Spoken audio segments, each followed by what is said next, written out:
भगवान के माने लगनी, भगवान के माने लगनी।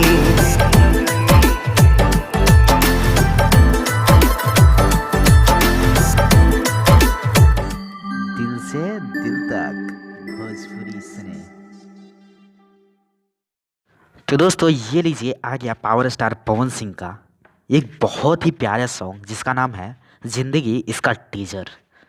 तो उम्मीद है कि आप लोग इस टीजर को एंजॉय अब तक कर चुके होंगे। अगर आप लोग इस टीजर को अब तक नहीं देखे हैं तो इस टीजर को आप लोग जल्दी से जाइए और वायरल भोजपुरी के ऑफिशियल यूट्यूब चैनल पे आप लोग देखिए।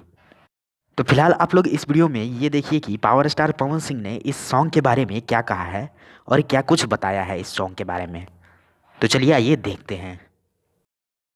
नमस्कार, प्रणाम। हमरा और बेटा भाई पवन सिंह भोजपुरी में हिंदी में मिक्स पहली बार वायरल भोजपुरी यूट्यूब चैनल के माध्यम से हमार गाना आ रहल बा, जौने गाना के टाइटल बा जिंदगी। एक यूपी की लड़की जो आज हरियाणा इंडस्ट्री में तहलका मचा के रखी है, तो पहली बार मेरे साथ वो गाना गाई है जिसका नाम है रेणुका पवार। और ये भोजपुरी हिंदी मिक्स पहली बार आ रहल बा वायरल भोजपुरी यूट्यूब चैनल से। कभी भी हमारी यह चाहत रहेला कि भोजपुरी के लेवल जौन बार तौन हर एक दिन मतलब भोजपुरी के डंका पूरे विश्व में बजे, तो ये तबे संभव बा जब आप सबके आशीर्वाद हमरे साथे रही।